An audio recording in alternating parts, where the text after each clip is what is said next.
Crawford beats Canelo. Yes, that's right. Crawford beats Canelo. Now, Terence Crawford showed the world that he is an elite level fighter in every sense. It was a performance of high boxing intelligence. And in simple terms, it was an absolute masterpiece. So let's talk about it. So one of the most important elements of Crawford's victory was the utilization of not only the jab, but also the jab coming from the southpaw position.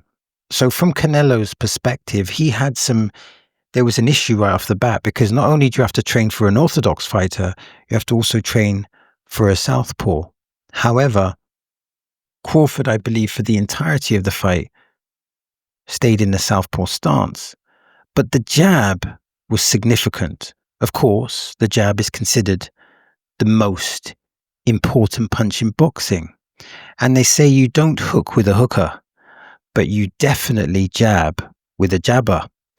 For example, you don't exchange left hooks with Joe Frazier, you don't exchange left hooks with Tommy Morrison, you don't exchange left hooks with Mike Tyson, you don't exchange left hooks with Evander Holyfield, etc. You get the picture. But you do jab with a jabber, similar to when Frank Bruno fought Lennox Lewis. Many would consider Lennox Lewis to have one of the best jabs of all time. But Bruno engaged in the jab battle, and that increased his chances. Eventually, Lennox Lewis won, but that was an essential part of Frank Bruno making the fight competitive. So you jab with a jabber. And here was the problem with Canelo's approach, or maybe part of the problem. He allowed Crawford to dominate with the jab. He absolutely dominated with the jab. And that simply couldn't happen. I felt like Canelo needed to contest with the jab. He needed to bring the jab. He needed to at least, if he couldn't win the battle of the jabs, he at least had to engage in the battle of the jabs. And this is where Crawford just kind of took over, stealing rounds with an effective jab. So as I stated, the jab was important. The battle of the jabs was extremely important. But another element that was important, and we have to give Teddy Atlas a lot of credit for this, is the feet. Who wins the battle of movement? And movement is so important in boxing because it can allow you to get in range and out of range. And obviously, we can see historical examples of this. When we see great movers, you think of, well, who do you think of? You can think of Muhammad Ali. What an amazing mover he was. Sugar Ray Leonard, Floyd Mayweather, Usyk, Roy Jones. Movement is crucial. And like I said, Crawford implemented a strong jab and he implemented movement. So when you're moving and you're moving effectively, you punch when you want to punch. And when you don't want your opponent to punch you, then you move away. And Crawford just implemented this. He implemented this to perfection. And Canelo was unable to, because Canelo had to cut off the ring. He had to invest in the body. But he was unable to do this effectively. Of course, he was trying to do it, but he was unable to do it effectively. So movement was the key, and Crawford utilized the movement effectively, and he utilized the jab effectively. And this moves me to another part of the fight, which potentially would have been crucial. For Canelo to win, yes, he needed to engage in the jab to get in range, but he also needed to implement the body work and be effective on the inside. And he wasn't really that effective in either capacity. Canelo has a great left hook to the body, and he was able to throw the left hook to the body, but every time he threw it, it would hit. It would go against a block. What was quite interesting is that one of the traits of Canelo is to do a feint or a jab and then throw a right uppercut to the head and a left hook to the body. He never did that. The reason why I think he didn't do that is because Crawford didn't enable him to do that. So Crawford nullified. So obviously Canelo was able to go through the front door. He was able to leap in and throw the left hook to the body. but he wasn't able to utilize punch creativity to really, start from the head and then go to the body. So like I said, you could have the jab, right uppercut to the head, left hook to the body, or you could do a short left hook to the head and then a short left hook to the body. But simply Crawford didn't give him the opportunity to do that. He diffused Canelo's rhythm with the jab. He diffused it with the movement. And then when Canelo could get that left hook to the body off, which is a really strong, powerful punch, he was able to absorb it. He blocked it. And many people were wondering, even if, could Crawford absorb Canelo's punches? And he did, and he absorbed it. It didn't seem to have any effect. And one of the things about Crawford is that he's very stoic. Matter of fact, Canelo is stoic and Crawford is stoic. So every time Canelo was able to throw the punch to the body, even though it was, say, hitting his arm, it didn't appear to have, you can't say it doesn't have any effect because punches have an effect, but it wasn't having a significant effect. And the other feared weapon in Canelo's arsenal is that right hand. And for a reference point, check out the Amir Khan fight. Now, the best way to avoid a right hand is to avoid a right hand with movement. Now, in fairness to Canelo, he got in range to be able to throw the right hand to the target. But Crawford, even though he got in range to throw the right hand to the target, Crawford always had very good hand positioning, and therefore this dangerous weapon that can have devastating consequences was always being nullified. Now, there was a particular round where Canelo threw the overhand right, or threw the right hook really powerful, and it was caught, and then he changed the trajectory and threw it down the middle, and he had some success there, but primarily the right hand was nullified. And like I said, even if you block a right hand, if you have a significant weight advantage, maybe that can have some type of impact, which can then allow you to get in range and unload other combinations. But the problem was, even though he was getting in range to throw the right hand, it wasn't having a significant impact. And Crawford was still able to utilize the jab and was still able to utilize his movement. So it wasn't causing the distress that it needed to cause to open up other opportunities. And then we had, I believe it was round 9, where Crawford stood in the pocket. He actually engaged in the inside game and he actually got the advantage. He let his hands go, he let combinations go, and he was successful. And I would argue that this was an intelligent risk. It was a risk, but it was an intelligent risk. Let me tell you why. First of all, it got Canelo's respect. And in getting Canelo's respect, I think that this exchange in round 9 kind of deterred Canelo to take further risks. It deterred Canelo to roll the dice and really, really go for it. So I think that decision to stand in the pocket, yes, it was a risk because it increased the opportunity. It created an opportunity for Canelo to land his punches, but Canelo was unable to capitalize, and because he was able to land significantly by standing in the pocket, this reduced the risk of Canelo rolling the dice, which would increase his opportunities to get, some type of significant punch or land a knockout punch, or able to really make a difference with regards to his punch output. And what was interesting was that the major element of this fight was Canelo's strength. That was the main element, but it had no significant impact on the fight. And the other bit where, when we look at what Canelo didn't do, he wasn't able to nullify that jab. That Crawford jab, he just wasn't able to nullify it. He wasn't able to either counter jab it. He wasn't able to time a right hand over it. He wasn't able to nullify the jab, and that was critical. Also, he wasn't able to nullify the movement. So when Crawford would just move side to side, and he wasn't able to nullify that. And crucially, he wasn't able to land the left hook to the body effectively. He wasn't able to land the left hook to the body effectively. And I felt like a Canelo victory, he has to be landing the left hook to the body effectively. And he also wasn't able to land the right hook effectively. What's interesting, when Canelo fought Bivol, he used the jab to the body to set up the right hook to the head. And he didn't do that in this fight. And again, Crawford nullified that. So you got to give Crawford so much credit because his boxing intelligence completely nullified Canelo. And Canelo is known for his awesome counterpunching. But it would appear in this fight that Crawford, or it was evident in this fight that Crawford, his counterpunching was more significant than Canelo's, or his counterpunching was more effective than Canelo's. And he just showed a high boxing intelligence. And he, in my opinion, controlled the pace and controlled the fight. And what I liked in the post-fight was that Terence Crawford showed great respect to Canelo, acknowledging that Canelo was a great champion.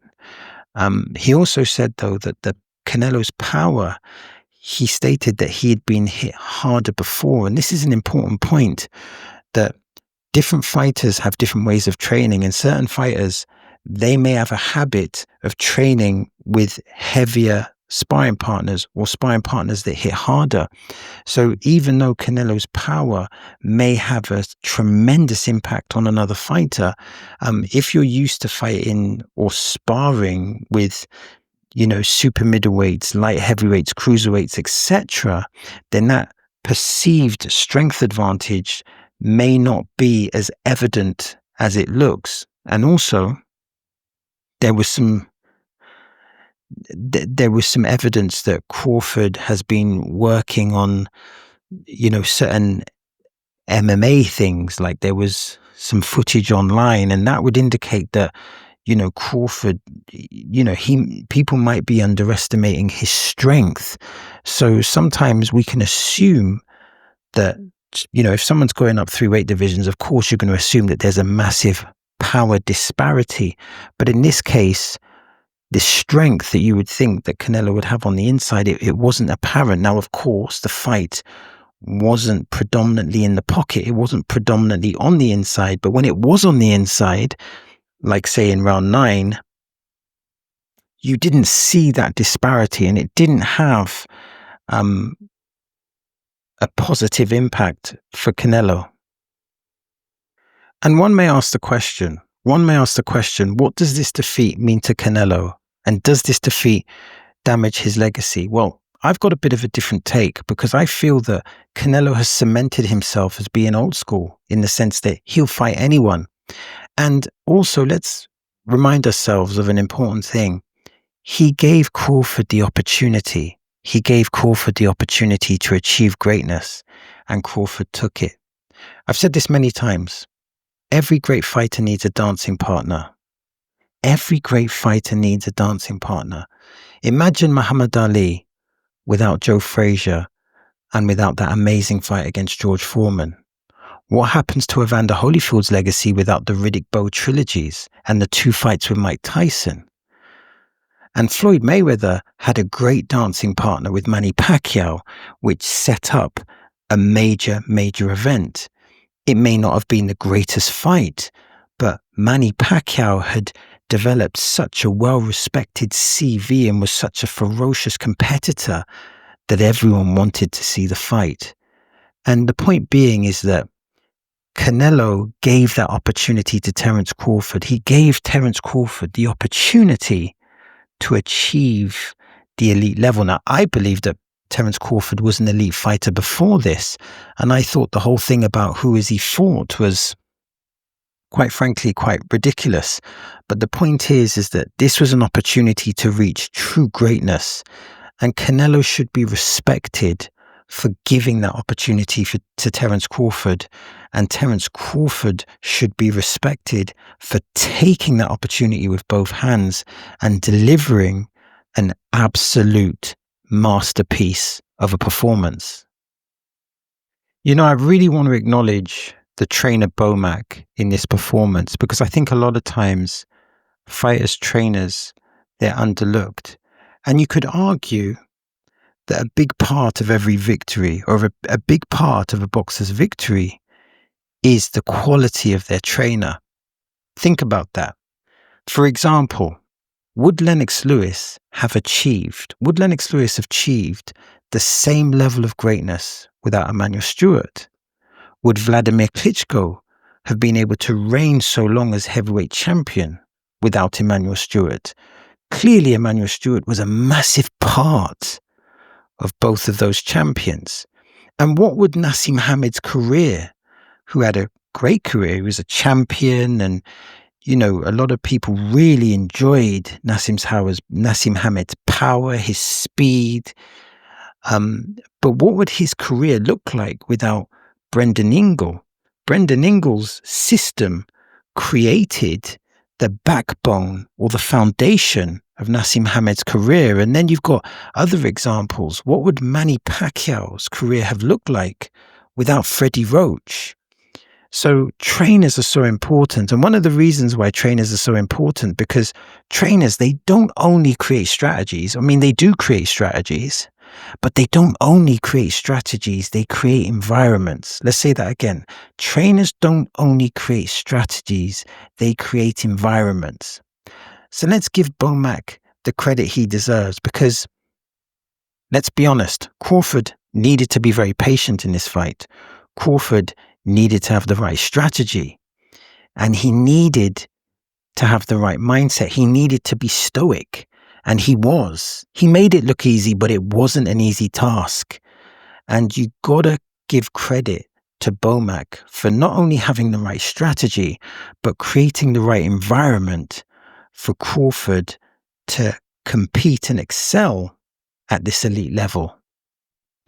Now, the one thing that I stated before the fight is that Canelo, he may need to roll the dice. And rolling the dice means going for broke. And in his two losses to Mayweather and in his loss to Bivol, he didn't roll the dice. He didn't go for broke. And one of the things that I thought to myself is that if Bud Crawford is winning the rounds and builds a momentum on the scorecards, will Canelo roll the dice? Will he just, his strength is that he stays composed. That's a strength. He remains stoic. But sometimes you've got to roll the dice. And I thought to myself, if Crawford can get a lead, Canelo's personality, his psychology just doesn't seem to be one where he will just roll that dice. And he didn't. And I think that kind of cost him. Now, remember, if you go for broke, it increases the opportunity to get a knockout, but it also increases the opportunity to get knocked out.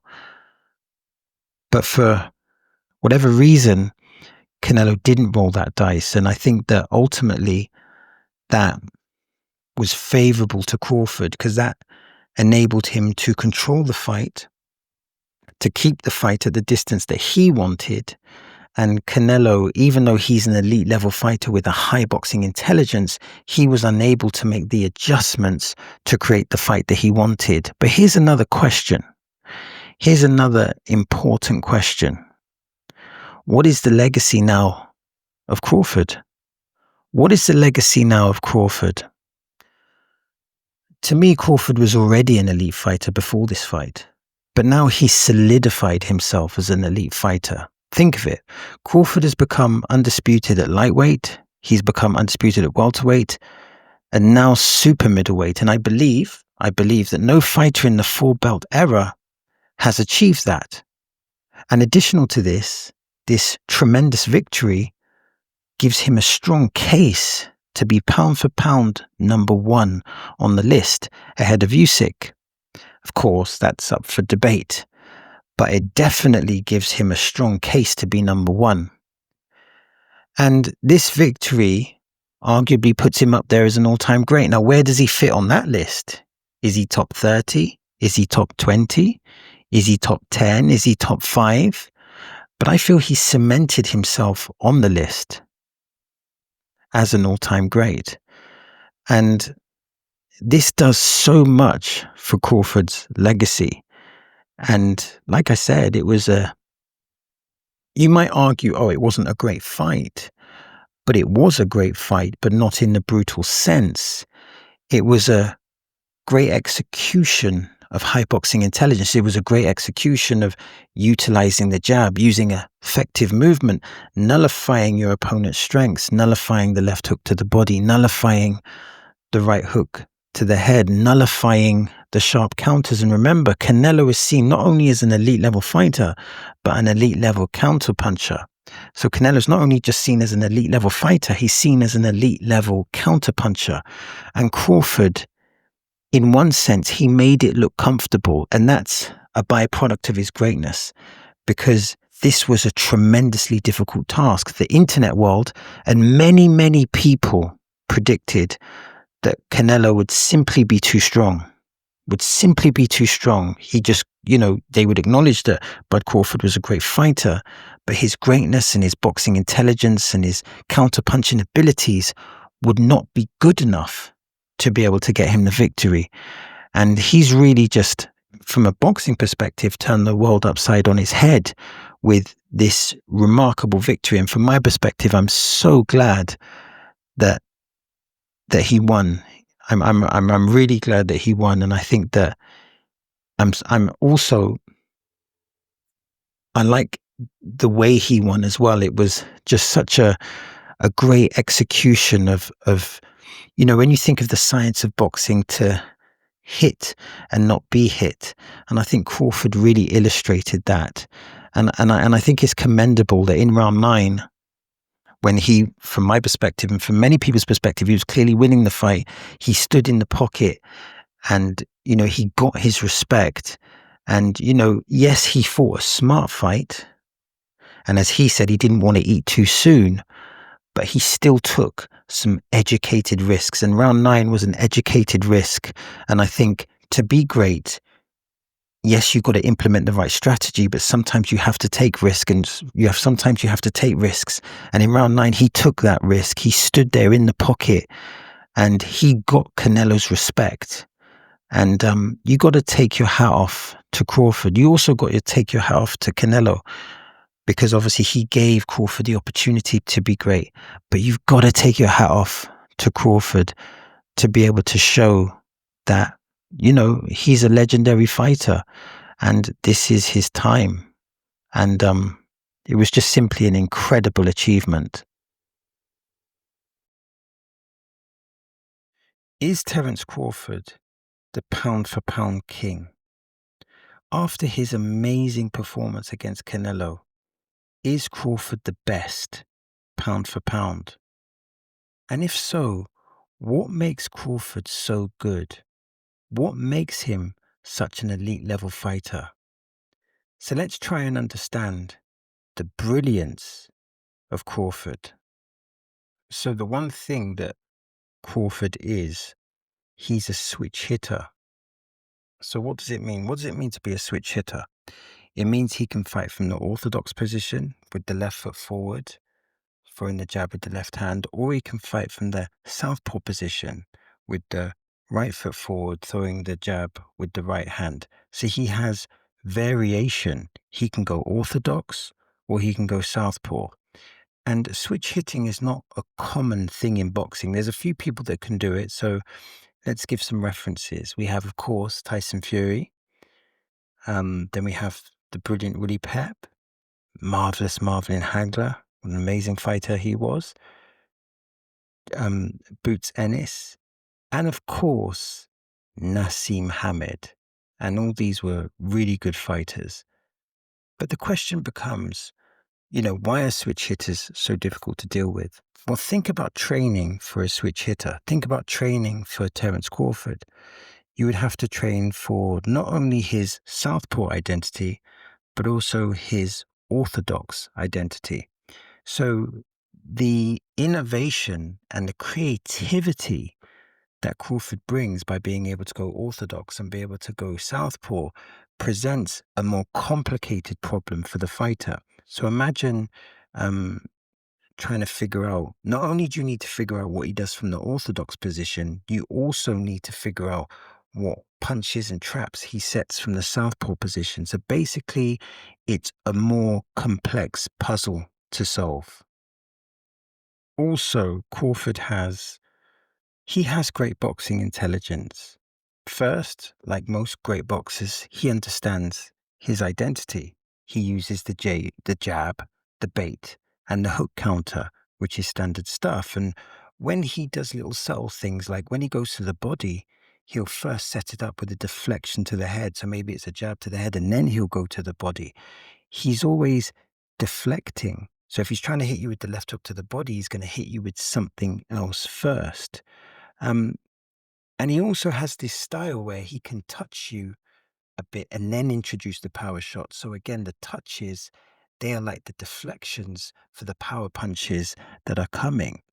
And also, and this is really important with elite level fighters. Again, there's a relationship. There's a relationship between being an elite level fighter and having good boxing intelligence.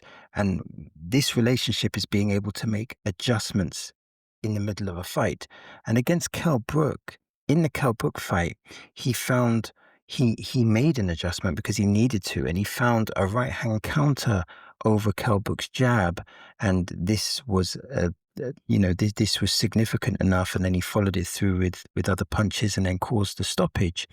Also, he is an elite counter puncher, which again is essential on the elite level. And another thing that Crawford has is that he's very stoic. He keeps his composure. He doesn't reach or overreach. He doesn't do something out of desperation, out of emotion. He keeps his composure. If he punches through the target, then that was intentional. If he throws a particular set of punches, then that's intentional. And he also understands how to go through the gears, or more importantly, when to go through the gears. When he fought Sean Porter, who was another good champion, it was a competitive fight, but there was a point where Terence Crawford understood that he had to go from gear 4 to gear 5 to gear 6, and he did that. And when he did do that, he forced a stoppage. And another part of boxing intelligence is punch creativity.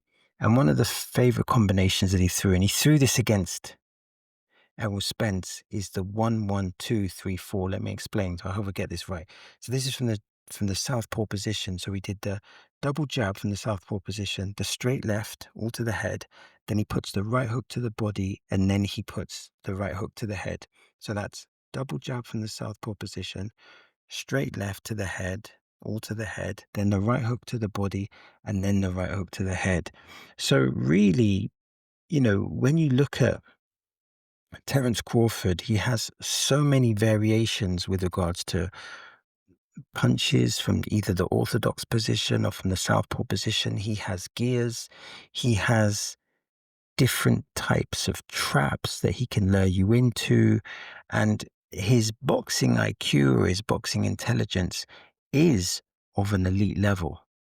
And, I was just thinking about this, who has better boxing intelligence than Errol Spence? He clearly is an elite on that level, but he also has domination. And we can have a reference point for this. He has clear domination. The lightweights, he dominated, and he was undisputed at super lightweight. And he fought credible, difficult opponents like Ricky Burns, Gamboa, Victor Postal, Felix Diaz. And they all presented unique challenges. They all presented different puzzles and different traps and different strengths. And he nullified and solved all of those puzzles. And then you had the Errol Spence showdown. And this Errol Spence at the time was considered an elite fighter.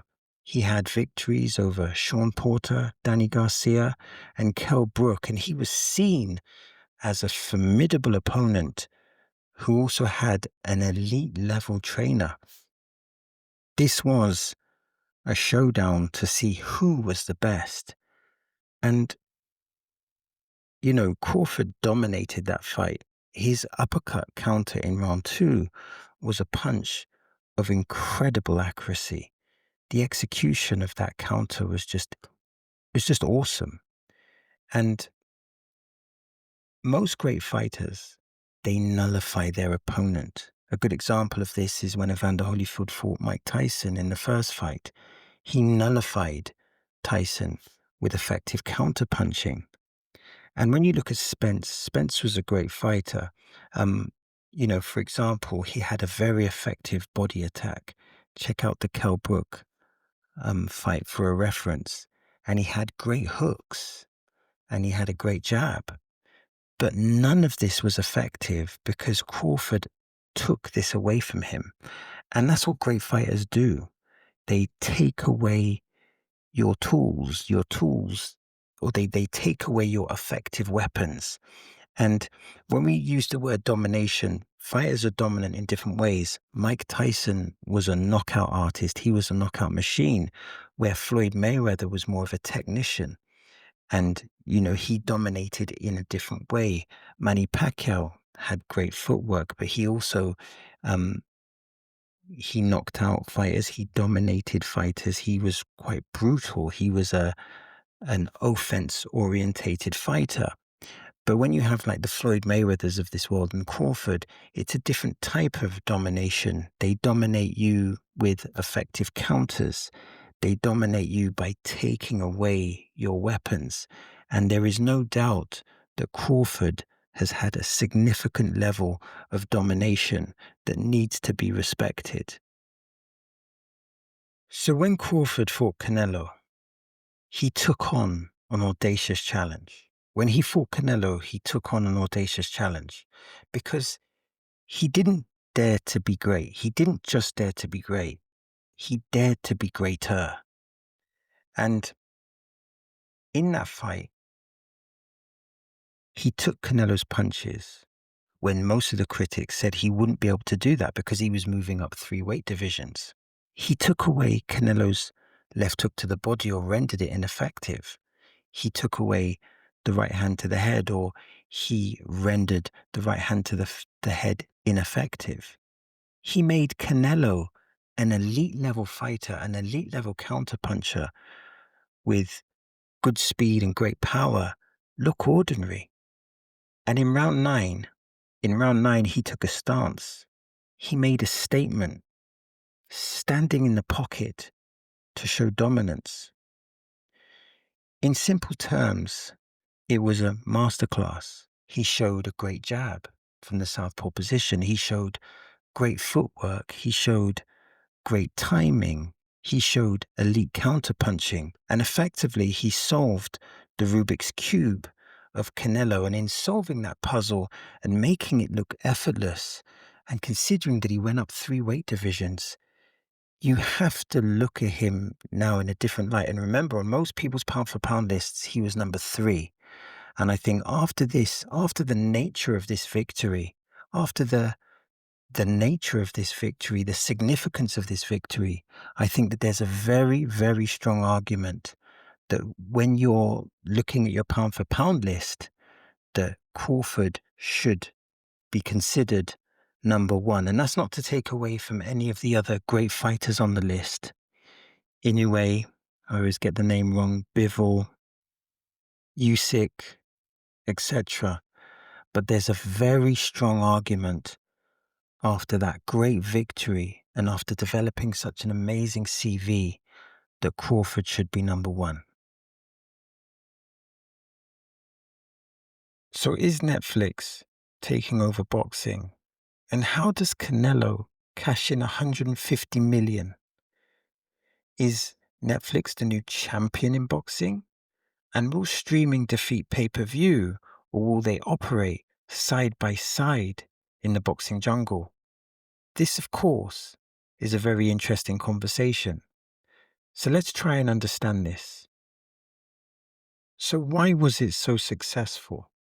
Why was it so successful? And in answering that question, I think we need to look at the fan bases of both fighters. So if you take Canelo, you have a big star, a massive star, especially in the Mexico and Latin communities worldwide. He is a national hero. He's a national hero in Mexico, and he has a strong US Hispanic viewership. Additionally to all of that, he has big audiences, not only in Europe, but also in Asia. So that's what Canelo's bringing to the table. And then you have Crawford's fan base, which has an appeal to the boxing purist. And additional to that, he brings in African American sports audiences, particularly in the US. So when you put Canelo's fan base and Crawford's fan base together, you have this momentum. And you also have what I call a narrative appeal. And the narrative appeal of this fight was who is the best and who is the best pound for pound. And that is such an appealing title. Who is the best boxer? And that's what this fight brought to the table. Canelo, an elite boxer. Crawford, an elite boxer. But who's better? And then we have this notion of accessibility. Because when you bring Netflix into the equation, you have global accessibility. And part of that global accessibility is because you don't have the additional pay-per-view cost. So is Netflix a global powerhouse? Or to rephrase the question, is Netflix a global powerhouse within the boxing context? They say that numbers don't lie. And if that premise is correct, then the 41 million viewership for Canelo and Crawford is very impressive. As stated beforehand, there's no pay-per-view barrier, and this is extremely appealing. And then behind every big event, you could argue, is big economic backing, and there are big partners in this event. You have the UFC backing, and then you have the Saudi investment. And then you have the global reach of Netflix, which is not 1 million, it's not 100 million, it's not 150 million, it's not 200 million, it's 300 million subscribers worldwide. So in a sense, Netflix is becoming a boxing powerhouse. And it's the new lion in the boxing jungle. And of course, there are other lions like DAZN, Showtime, SBN, Sky Sports Boxing, etc. But Netflix is entering the boxing arena, and the viewership and the money being generated is definitely impressive. So did Netflix make a loss? Did they make a loss? Now, to describe this, I'd like to introduce the following example. Let's take Jack, and let's say Jack has a company, and Jack's company makes 3 million. Sounds impressive. But if Jack's company spent 6 million, they made a loss. They made a loss of 3 million. Why is this important? It's important because it's always relevant to know the net profit. So what is the profit after the expenses? Within the Netflix boxing context, we don't have enough information to answer that question. We do, however, have the following information. The live gate was reportedly 47 million.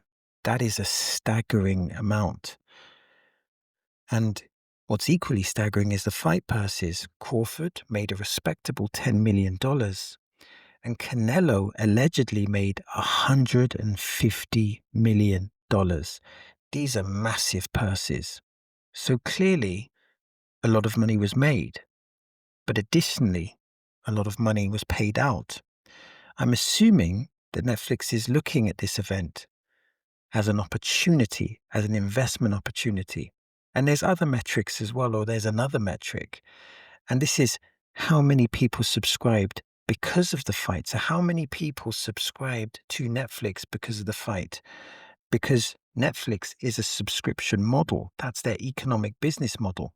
And also there's other metrics. There's the obvious economic victory. So if you invest 100 million, but then you make 200 million, that's an economic victory. But then there's the cultural impact. And certain fights or certain events, they might not just make loads of money, they might make a big cultural impact. So when we look at the impact of Canelo Crawford, it's important not just to look at the financial metrics, but also to look at the cultural impact, because that's another important metric as well. So how was Canelo able to make 150 million? Initially, I felt sorry for Canelo because he was beaten. But did you really lose if you made 150 million? But that put aside, let's look at two big paydays in boxing to try and get a bigger picture. So if we look at the two biggest paydays in boxing, the first one was Floyd Mayweather versus Conor McGregor. Now, of course, Floyd Mayweather was an elite level boxer. Some may consider the greatest of all time. And Conor McGregor was an elite level UFC fighter. They were both, additional to this, huge brands. In that fight, Mayweather made 280 million and Conor made 130 million. Again, this is a staggering amount of money. The second biggest fight was Floyd Mayweather versus Manny Pacquiao. Again, Floyd Mayweather was an elite boxer and Manny Pacquiao was also an elite boxer, and this was seen as the rivalry. This was seen as like the ultimate test for Floyd Mayweather. And in that fight, Mayweather made 250 million and Manny Pacquiao made 130 million. Now, when we look at the Canelo purse, it's, to my understanding, 150 million for a 3-fight deal with Netflix. Now, it's important to understand that if Netflix is going to pay that type of money, how are they going to recoup? And obviously, Netflix has a subscription-based model. So here's simple maths. Here's a theoretical example. So if a Canelo event, let's say this Canelo event, this boxing match convinced 2 million people to subscribe and they join at, let's go with American currency, $15. That means 350 million has been generated. So if you invested 150 million, but then you make 350 million, you've made more than double your profit. So that would be a good investment. So only time will tell on whether Netflix have recouped on that investment. And here's another important part, because the actual payment structure for Canelo, from my understanding, isn't as straightforward as you might think. There's 4 different payment structures. So you've got the rider season, so that's the Saudi investment. So basically that's one source of the 150 million. Then you got obviously Netflix, that's the second source. Then you've got corporate sponsors, that's the third source. And then you've got the Livegate, which is the fourth and final source. And remember, the Livegate brought in a staggering 47 million. So hopefully this can shed some light on how Canelo can make such a substantial amount of money. So I think this is a really important question. And that question is Netflix, is it good for boxing? Or alternatively, is Netflix bad for boxing?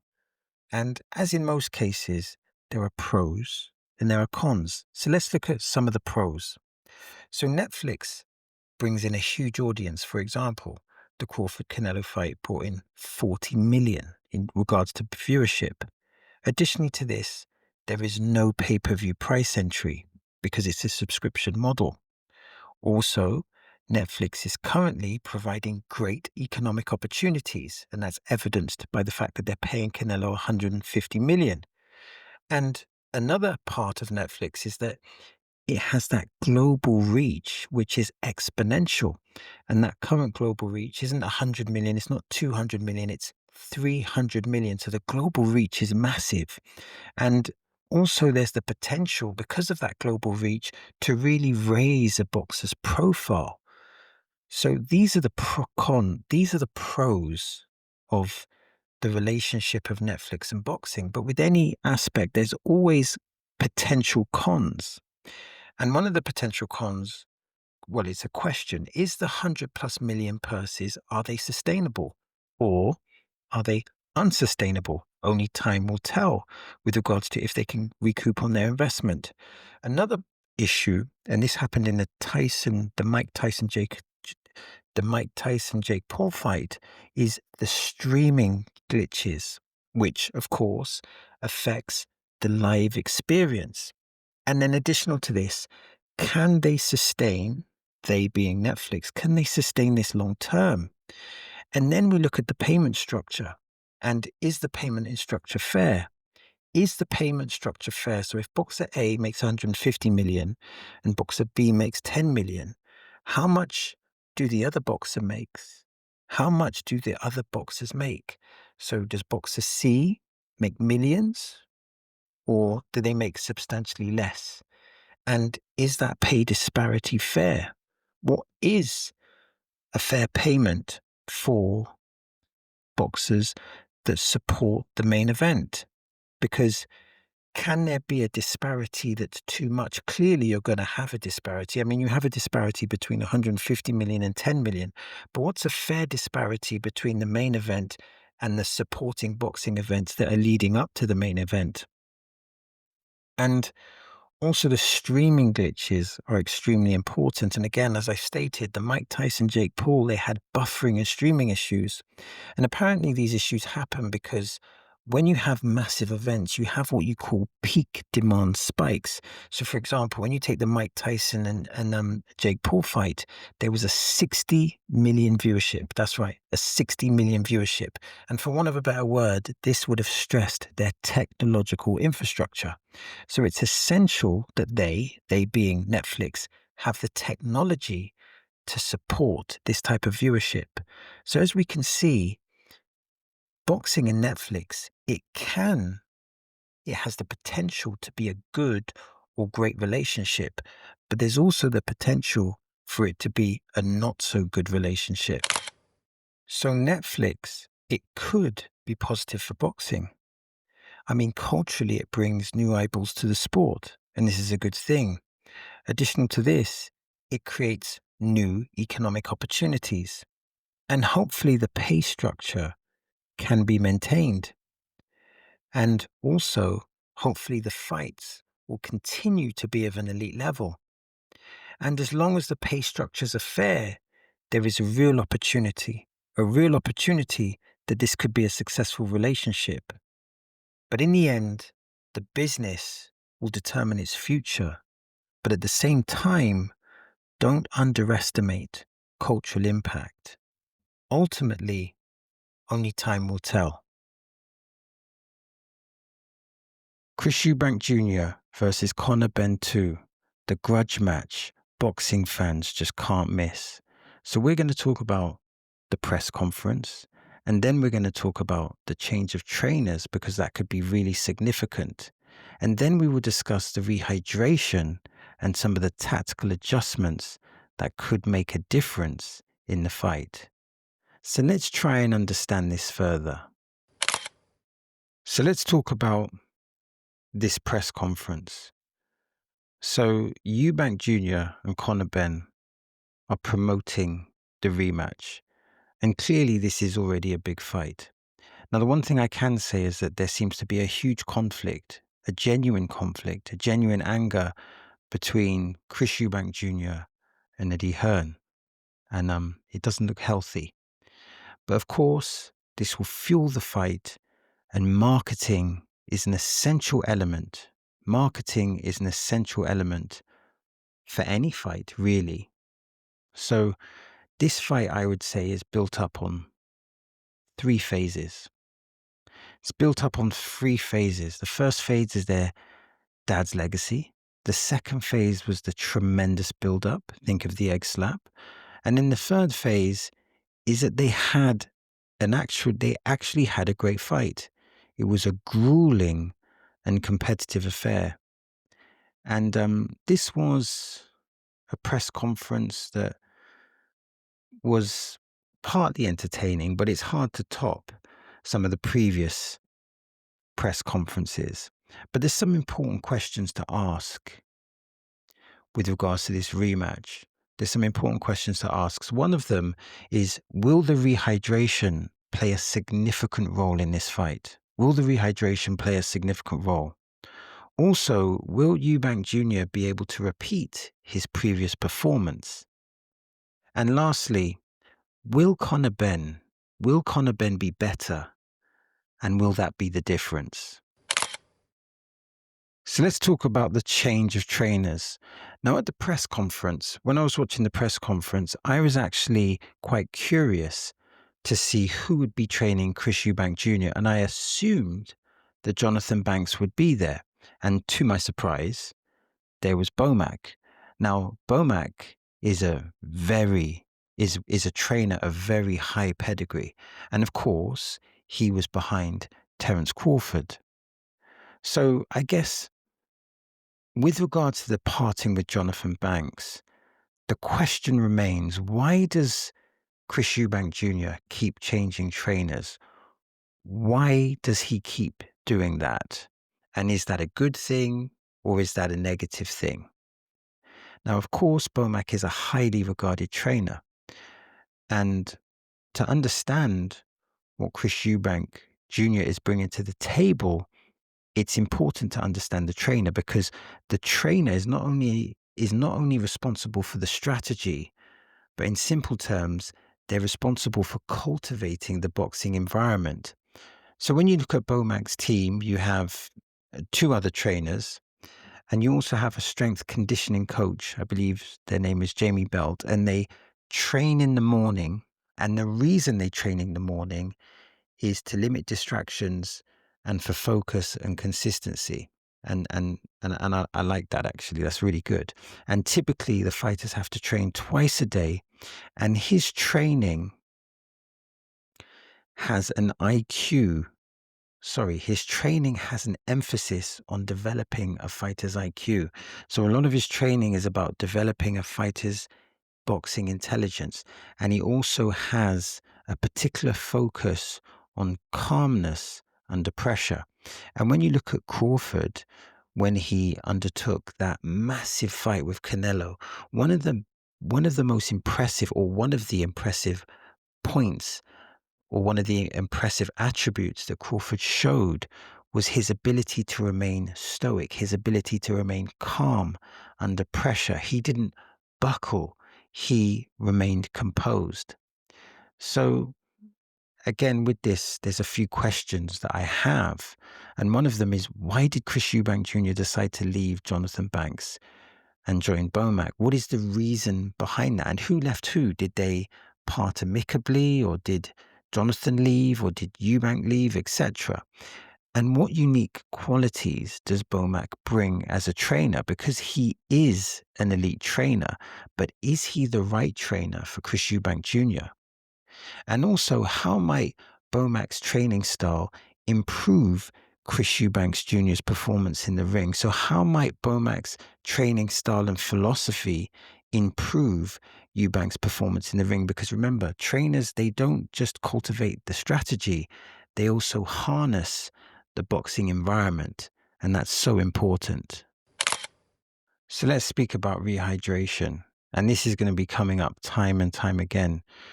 And to me, the question is, how much of a factor will the rehydration play?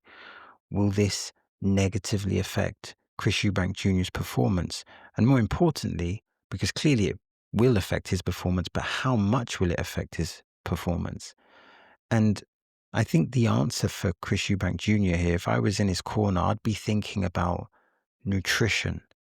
So he needs to have the best nutritionists in the game to be able to retain the best Chris Eubank Jr. And fortunately, Bomac, when we think of Bomac, he has a very professional outfit. He has a very professional team. And I assume that his team will be able to manage the rehydration in the most professional way.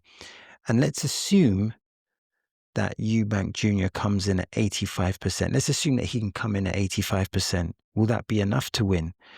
And if he comes in at 75%, would that be enough to win? What percentage will Eubank be at? And what percentage does he need to be at to win? There's another argument. Will Conor Benn be so good that even if he came in at 100%, he might not win? Because there's the question of, can Chris Eubank improve? But also, can Conor Benn improve? And if so, by how much?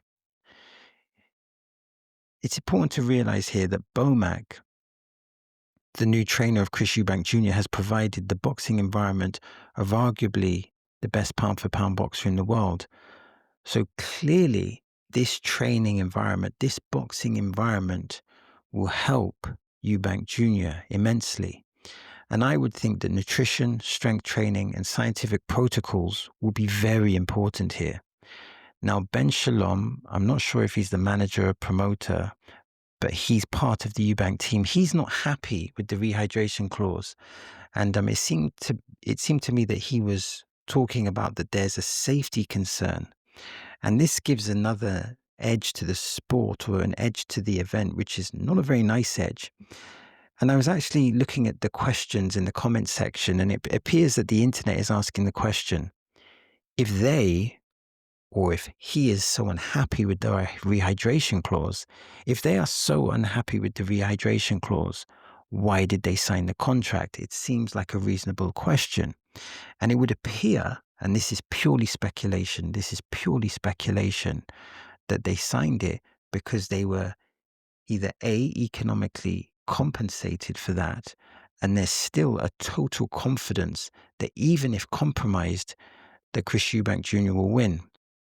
Regardless, if you sign the contract and you agree to the terms, there is the question, should you not take responsibility, or should you not take accountability? If you've agreed to those terms, if you've consented to those terms, then do you have the right to contest those terms? Obviously, that would be, you could argue you could override that if there is a genuine safety concern. So let's talk about the tactical changes, and tactics are going to be really important in this rematch. Now, here's a really important point, I think, is that yes, Conor Benn, he's the smaller fighter. He's clearly the smaller fighter because he's coming up, I think, is it 2 weight divisions? But he's the fighter coming up in weight. But despite this, I think he should force more exchanges with Eubank, because when they did exchange, Conor Benn got the better of it. And for a reference point, look at round 3. Now, here's some important context, because the reason for this is how they throw punches. Eubank, or today's version of Eubank, throws short punches. He takes the power off the punches, where Conor Benn, he throws his punches with full intensity.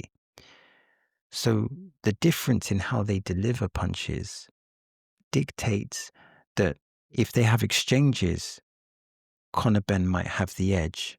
So in this sense, the more exchanges that they have, the greater knockout opportunities are presented for Conor Benn. Clearly, Conor Benn needs to nullify Chris Eubank's jab. He needs to go to the body effectively, and forcing exchanges are all essential elements. From a Eubank Jr. perspective, you want to control the fight with the jab. The jab is essential here. You want to control the fight, get the distance, and keep Conor Benn occupied and steal the rounds. And then he wants to consistently land hard counter punches. So I think that's the key for Chris Eubank Jr. From a trainer's perspective, you don't want Chris Eubank Jr. to get involved in the type of toe-to-toe brutal exchanges in the last part of the fight, because I think, considering all the information that's been collated, Eubank engaged in a brawl at the end of the fight because he didn't have anything left. His legs were gone. So from a trainer perspective, you want to ensure that Eubank has enough with regards to his legs and with regards to his stamina. You want to ensure that he has enough to be able to box for the full 12 rounds. So this kind of poses some interesting questions. So, can Conor Benn really outlast Eubank in toe-to-toe exchanges? Will Eubank's jab be sharp enough to keep Benn at bay, not just for the first half of the fight, but for the full duration of the fight? And what happens if Conor Benn successfully takes away the jab? Does Eubank Jr. have a plan B? And could the body shots, could they be the difference? If you're 85%, this is just a hypothetical number, surely body shots would be essential. And if the rehydration is affecting Chris Eubank's punch resistance, if it's affecting his punch resistance, will his chin hold up this time? So there's a lot of interesting questions with regards to this fight, and hopefully they'll able to duplicate the first one, because the first one I thought was a really great fight. So hopefully this second fight will also be good. And I think that there's enough variables and intangibles to make this fight not only interesting, but this could be another great affair. So the rematch between Lewis Crocker and Paddy ended in controversy, with the decision leaving fans divided. It was a tactical battle, with Crocker making smart adjustments that caused 2 knockdowns. But many thought Paddy did enough to win. So we'll break down those changes, unpack the drama, and ask the big question: what's next for both fighters? So let's jump into how controversial was the decision. So it's important to acknowledge the following.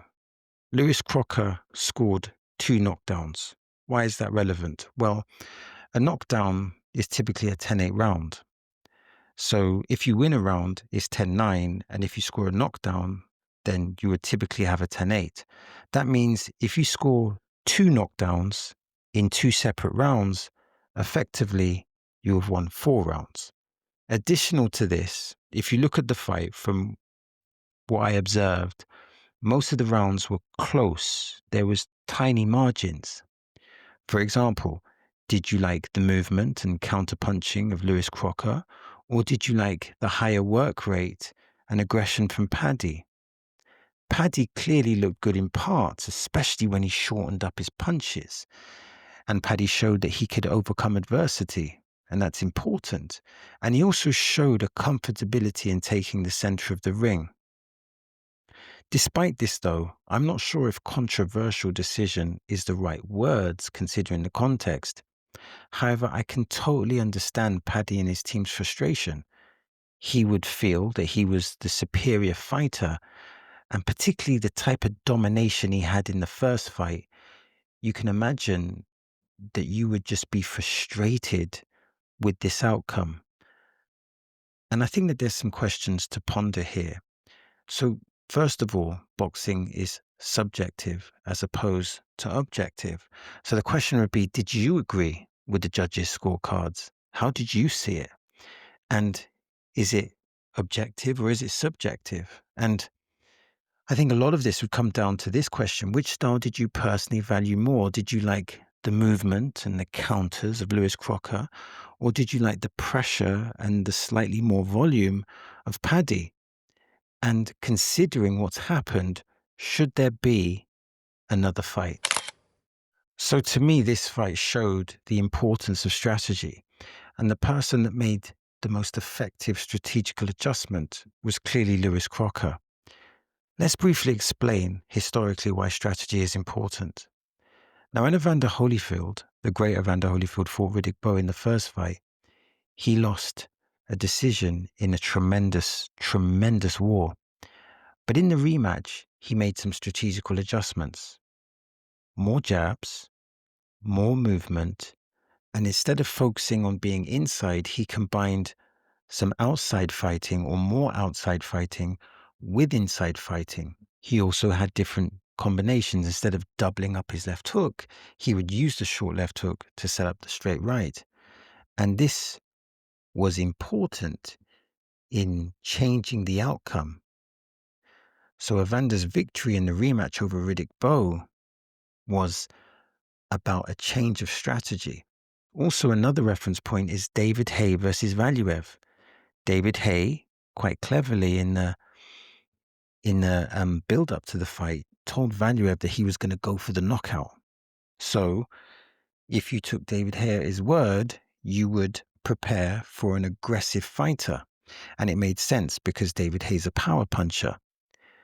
But David Haye came into the ring, he utilized movement, utilized feints, and he adopted the hit and not get hit philosophy.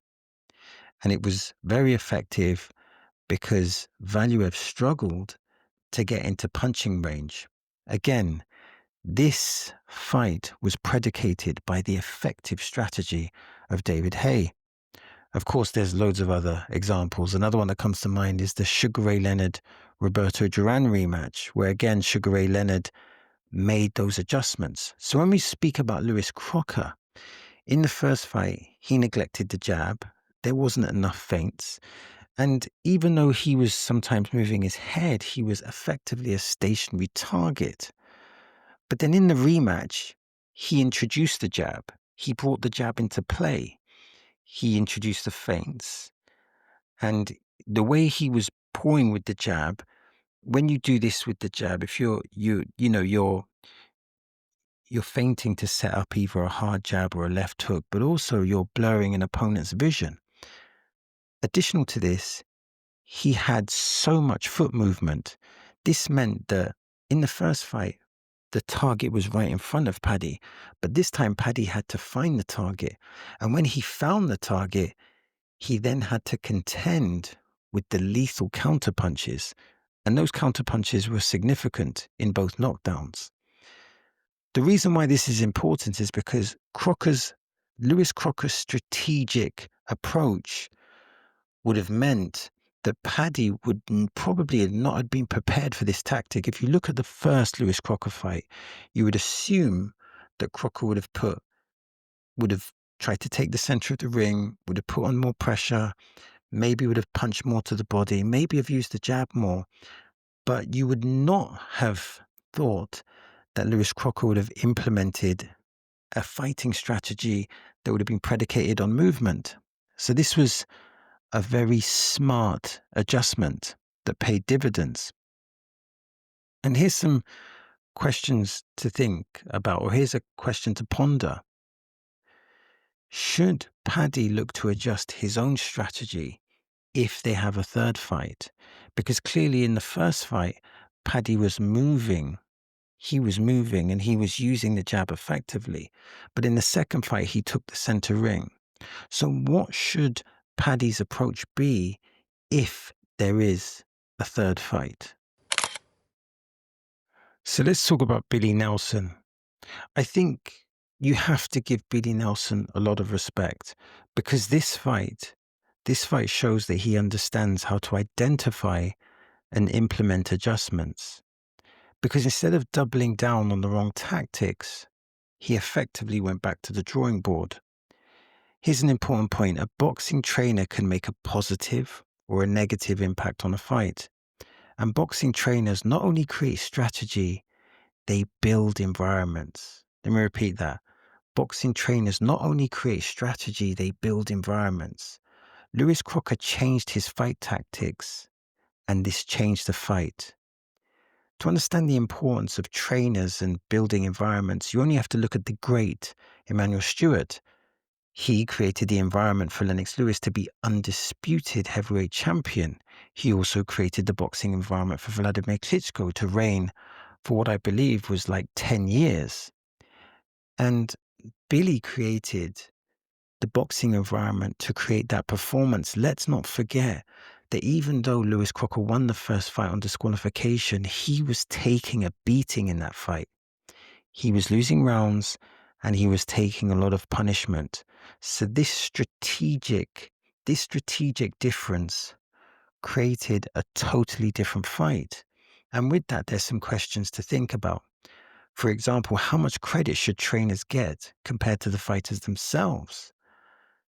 You know, of course, we have to give Lewis Crocker amazing credit, but how much credit should we also give Billy Nelson? Because like I said, not only was he the one that was responsible for the strategy, but he's also the one that created the boxing environment. And do we now consider Billy Nelson to be one of the top trainers in the UK? And additionally, if there's a third fight, can Paddy's team match these kinds of adjustments? Or can they make adjustments that will create a significantly different outcome? So what are the big money fights? Or are there big money fights? Well, Lewis Crocker versus Conor Benn, I think potentially is a big money fight. Both individuals are big punchers. Both have good marketability. Conor has massive general British appeal, but Lewis Crocker has that massive popularity in Ireland. So this could be a fight that could have cultural significance and economic significance. From Paddy's perspective, I think he needs to rebuild. There's a lot going in his favor. For example, he has a great trainer in Andy Lee, and there is a boxing environment that could cultivate some major success. And I guess that there's some questions to think about here. And one of the questions is, who would you favor, Conor Benn or Lewis Crocker, in a fight? Would it be a good fight? And do you think this fight would capture mainstream attention across Britain and Ireland? And then additionally, what path should Paddy take to rebuild his momentum? Because he clearly has some fantastic potential. So I think there's some key statements here. One of them is that Lewis Crocker versus Conor Benn could be a fight that sells itself. Additionally to this, Paddy's setback isn't the end of his career. It could be the beginning of a new chapter. And what's important to remember, and one of the biggest lessons from this fight, is that the right trainer and the right environment can truly transform a career. Alexander Usyk is the heavyweight puzzle no one can solve. So Usyk was the undisputed cruiserweight champion, and then he became the undisputed heavyweight champion. But why is he so good? What are his strengths? Let's try and understand this. So the first thing I think that is really vital with regards to his success, with regards to Usyk's success, is what I call his cognition training. So it's training that improves your cognition and therefore improves also your strategic thinking. Think of it like this. I remember Lennox Lewis was a chess player, and I believed that his chess playing actually contributed to his boxing because he was chess by default. You have to be strategic, and he brought strategy into his boxing matches. Check out the Evander Holyfield fights. They were, in a sense, like chess matches, as they were boxing matches that required high level of boxing intelligence. So what does Usyk use to improve his strategic approach, or what does he use to improve his cognition? And to put simply, he uses the Schultz table. So the first question would be, what is the Schultz table? So let me try and explain. So the Schultz table is where numbers are like randomly placed. And what you have to do, you have to put the numbers in sequence. Sounds quite simple, but you have to maintain your gaze in the center. And what it does, it's like solving a puzzle. And how does this relate to boxing? Well, in a simple sense, boxing, or each boxer or each opponent, represents a puzzle. So for example, there was the Anthony Joshua puzzle. And then there was the Tyson Fury puzzle. And then there was the Daniel Dubois puzzle. And before that, there was the Derek Chisora puzzle, etc. So I believe that his cognitive training is a part of his evolutionary boxing methods, and this has helped Usyk to propel. So an essential part of Usyk's boxing arsenal is footwork, and essentially footwork is a very important element of boxing. So let's substantiate that sentence. So let's give some reference points. So when you look at Muhammad Ali and you look at when he beat Sonny Liston, who was most feared, Ali utilized effective footwork. He also utilized footwork in all his matches, but that one stands out. And also you have the Joe Frazier fights. That's two major references. Roy Jones, he had fantastic footwork.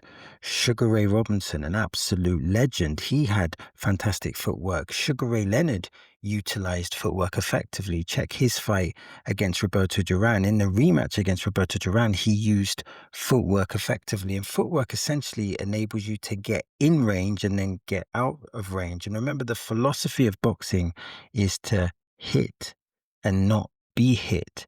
And Usyk needed footwork, in particular for certain fights.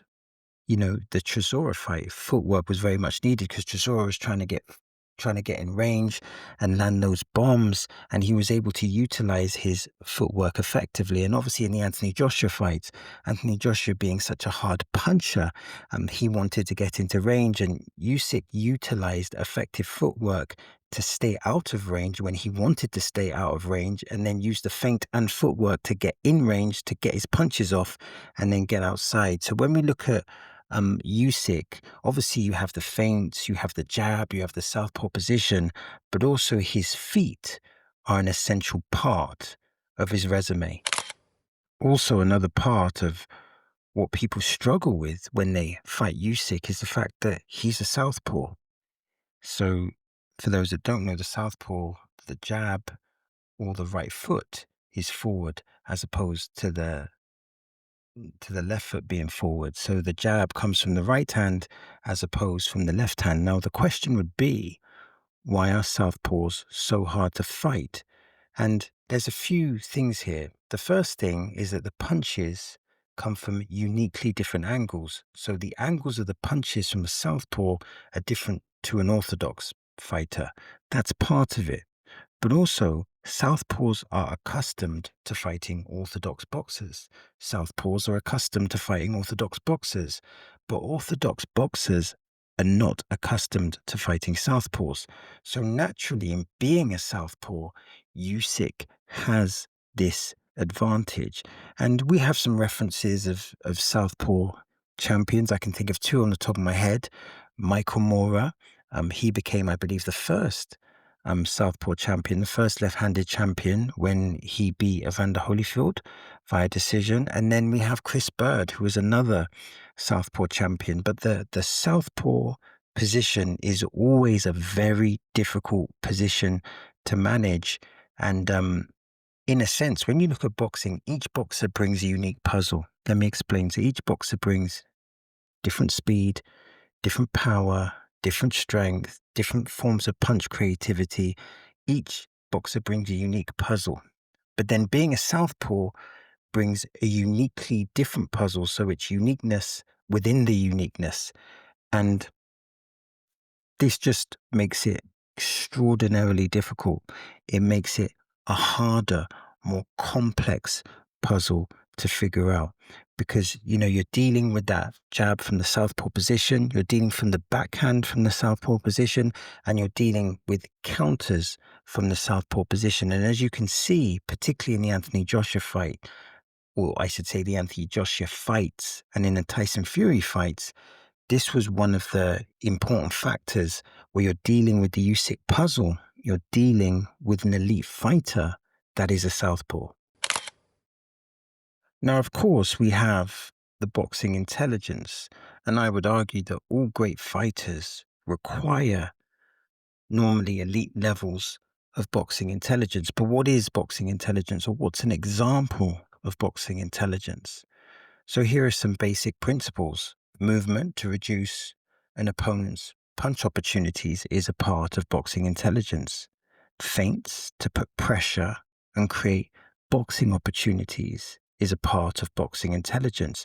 Counter punching to nullify an opponent is a part of boxing intelligence. And in all Usyk's fights, you can see exhibitions of boxing intelligence. For example, the Tyson Fury fight, we had the educated pressure.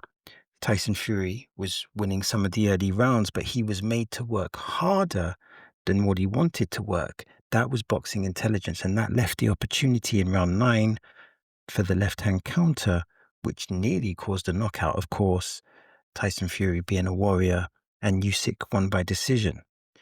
And in the Anthony Joshua rematch, Anthony Joshua had a great round 9. He had a very good round 9. I believe he was landing punches to the head and punches to the body.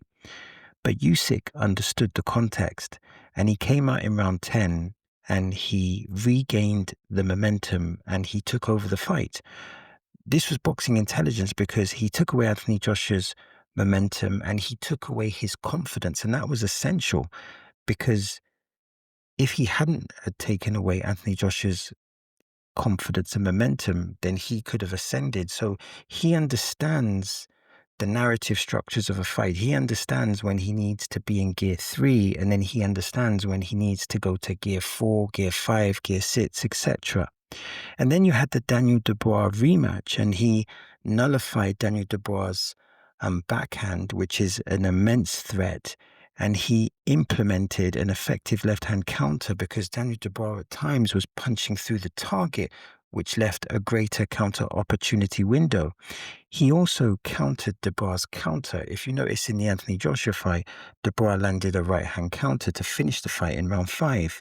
But Usyk, utilizing high boxing intelligence, countered Dubois' right-hand counter with a left hand, and that ultimately ended the fight. So each fight is a reference point. Each Usyk fight is a reference point to high boxing intelligence.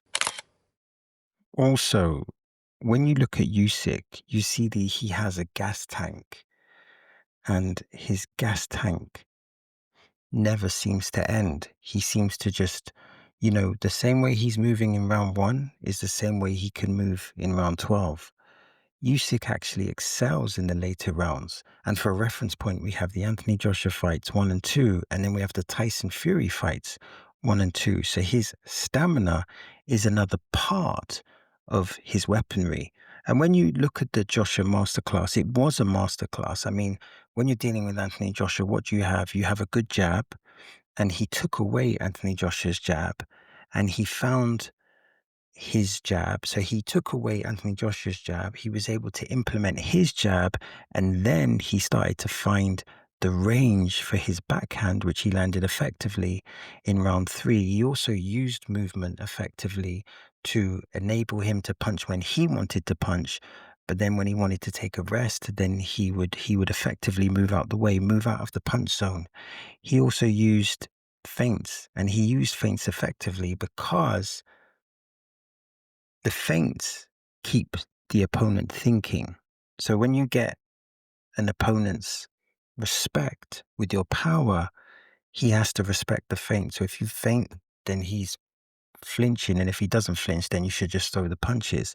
So he was able to keep Joshua psychologically working with the feint.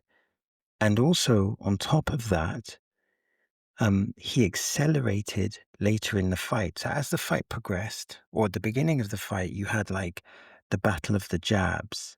So you had the battle of the jabs, which I would argue that Usyk won the battle of the jabs. And then in round 3 and 4, Usyk started to find range for his backhand. But then in the mid rounds, Joshua started to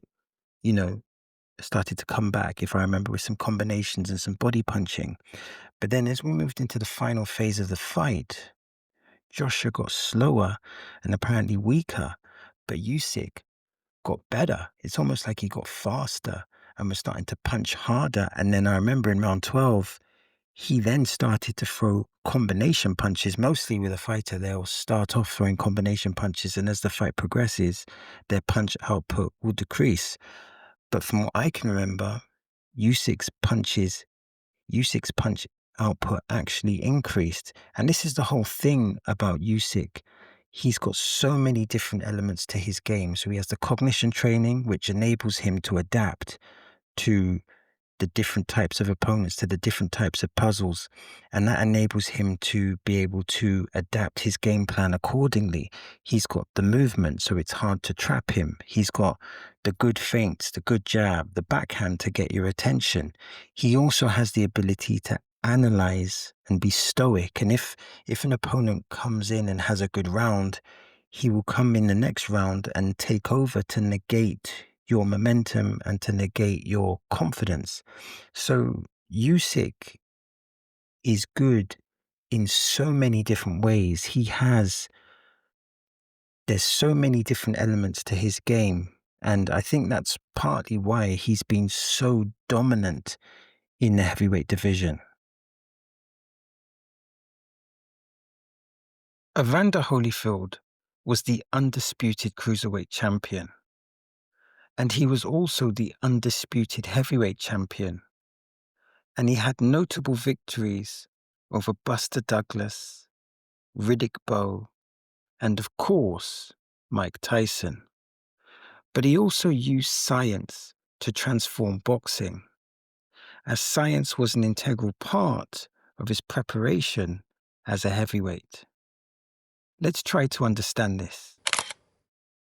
So Evander Holyfield was an undersized heavyweight, and he totally dominated.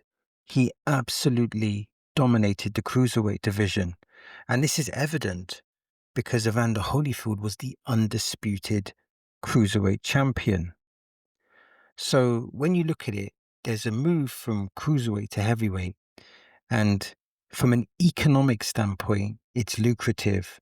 And of course, there's the fight with Mike Tyson, which not only has great economic implications, but also great legacy implications. However, there was an issue. And the issue was that Evander was not a natural heavyweight. He had to bulk up to be a heavyweight. However, if you bulk up in a non-scientific way, potentially you will severely compromise various things like speed, like stamina and footwork. And all these things are essential within the context of boxing. So naturally, the scientific protocol was needed, not just to bulk up, but to bulk up effectively. That's the key. And unfortunately, the scientific approach at the time, it might be adopted now, but at the time it was scorned by the boxing community.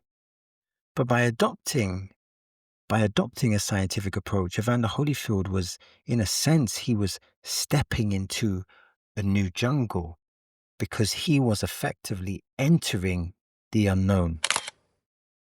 So let's talk about Team Holyfield. And the first question that comes to mind is, how did Holyfield use science to develop his heavyweight career? How did Holyfield use science to develop his heavyweight career? And when you look at it, you can kind of divide Holyfield's scientific approach in a variety of phases. So let's do that. Let's divide Holyfield's scientific approach in some phases. So at phase 1, we have Lee Haney, who was the Olympia champion multiple times, and he was brought in to do strength and hypertrophy work. And of course, if you wanted to do anything around strength and hypertrophy, Lee Haney would be your number one guy. Secondly, we would have phase 2, we would have dietitians that would formulate high protein meals to fuel science, to fuel growth and stamina. The third phase was sports medicine doctors, and these sports medicine doctors, their role was to prevent injury. And then the fourth phase was to bring in psychologists, and their whole purpose was to build the mindset, which is essential within boxing and also was an essential component of Evander Holyfield. Additional to this, you had the fifth phase, which was ballet, which was to maintain and improve footwork. And then you had the boxing trainers, which was Louis Duva and George Benton. And they both were different because Duva was like a master motivator. He was a strategist. He was a matchmaker. But Benton was different. Benton was a brilliant super middleweight contender. And he was a defensive genius who refined, not invented, but he refined the shoulder roll, which is a signature move in boxing. So in effect, what you had with Team Holyfield, you had a relationship. You had a relationship between science and hardcore boxing knowledge. So let's discuss ballet. And when I think of ballet, I don't think of boxing. So why would you use ballet to improve yourself as a boxer?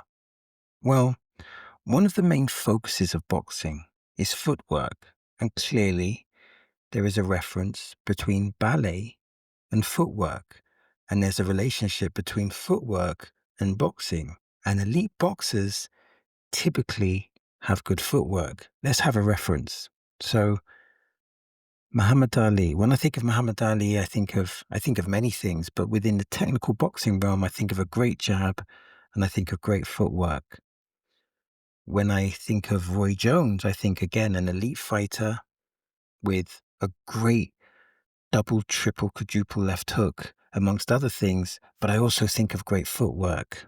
When I think of Terence Crawford, I think of switch hitter, great boxing intelligence, but I also think of great footwork. Footwork is an essential part of boxing. Elite fighters generally have great footwork.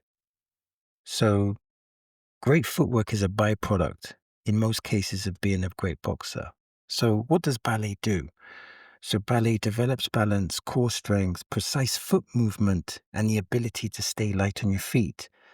So if you are good at ballet, you're likely to have better foot movement. And if you have better foot movement, you're going to be able to get out of range when you want to get out of range and get in range when you want to punch. And it's important to remember the fundamental core philosophy of boxing, which is to hit and not be hit. So by Evander Holyfield adopting this ballet protocol, he was not only maintaining his footwork, because remember, he's bulking, which can negatively affect his footwork, but the ballet is to maintain his footwork and maybe even to exceed his footwork to another level. So this was an important part of the boxing / science protocol. So the important factor within Evander Holyfield's training was the science approach and the nutrition approach. So the important factor was the science approach and the nutrition approach. And what they did, or part of the protocol was measuring. Part of the protocol was measuring progress. So you can measure progress through someone's heart rate, endurance, their strength, their weight gain, and their recovery. And this kind of brings up the question, and it's a good question. Why would you measure progress? Why would someone measure progress?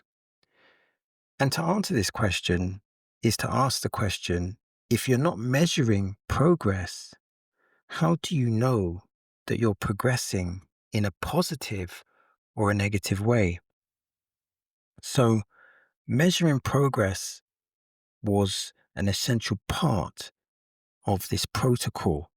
And for a fighter to evolve in a positive way, the easiest way to do that is to measure their progress. And this effectively was facilitated by Tim Hallmark.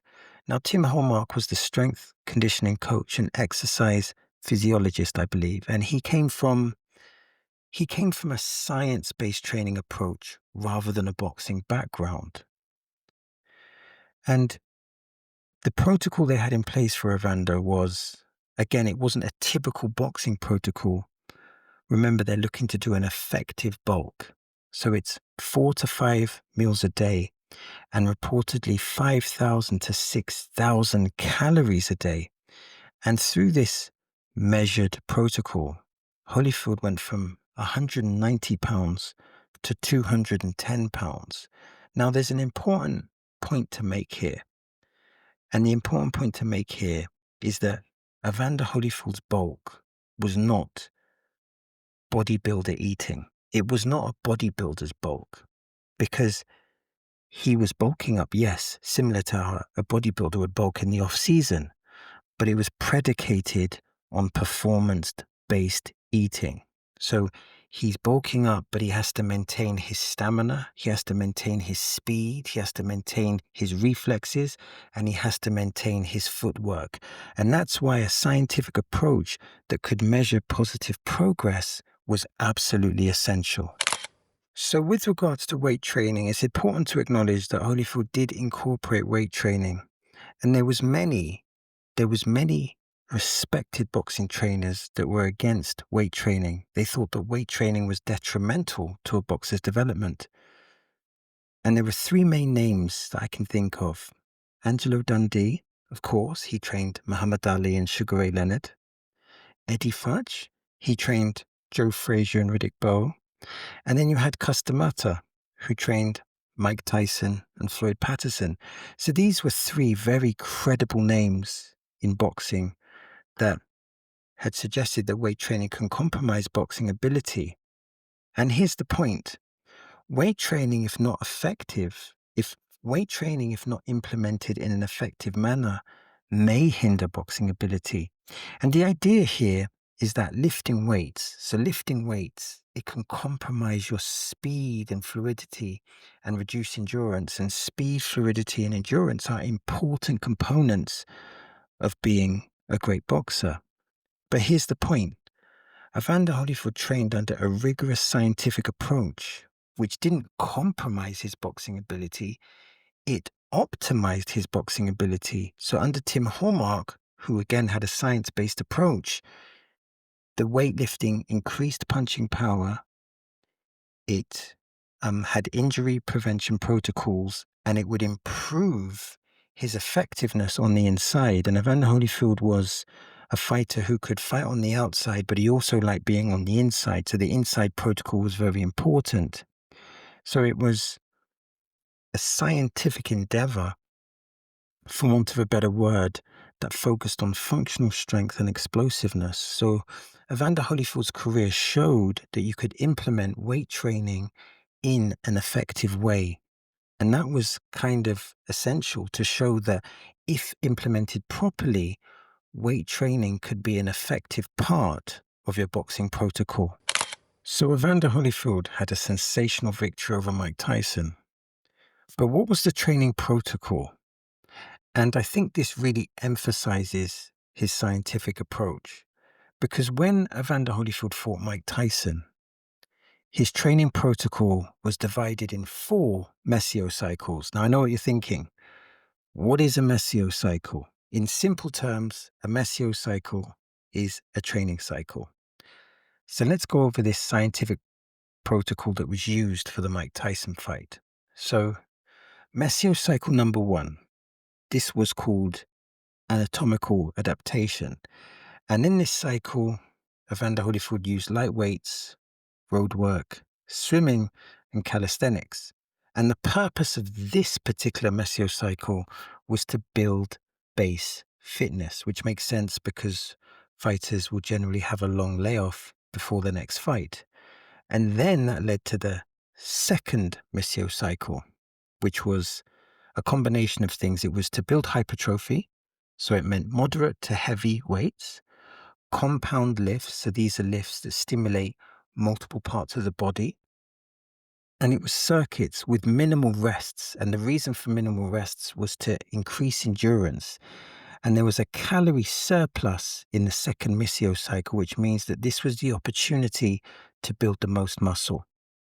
And then this led to the third mesiocycle, which was even heavier reps, which would be 4 to 6 reps, explosive lifts, and plyometrics. Now, initially, I didn't know what plyometrics is, but apparently plyometrics is exercises such as, well, they call it jump training or shock training, and it can include exercises such as box jumps, clap push-ups, plyometric band punches, etc.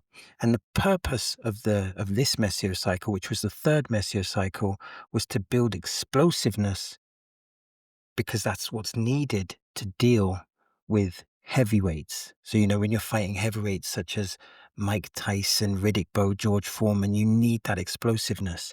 And then this led to the fourth mesiocycle, which was the final mesiocycle.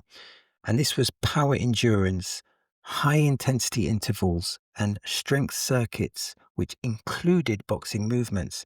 And the purpose of this final mesiocycle was to build explosive power and to sharpen skills. And that effectively was the scientific training protocol for Mike Tyson. And I would like to add to this the boxing context, or the boxing mesiocycle, which was facilitated by 2 trainers, which was Don Turner, who was the head trainer that focused on discipline and toughness, and then Tommy Brooks, who was the assistant trainer, who did pads, drilled combinations, and also sharpened defensive counters. So this was the protocol, the science protocol, that enabled Evander Holyfield to pull off that absolute masterclass against Mike Tyson. And this is a great example of how Evander Holyfield used science to take boxing to another level. So Evander Holyfield used science to transform his heavyweight career in today's boxing climate. And now all top elite athletes use scientific protocols. But Evander Holyfield, ironically, took a leap of faith, using science to optimize his boxing performance. In the end, he balanced old school boxing knowledge with cutting edge science at the time. He was the blueprint of science merging with boxing effectively.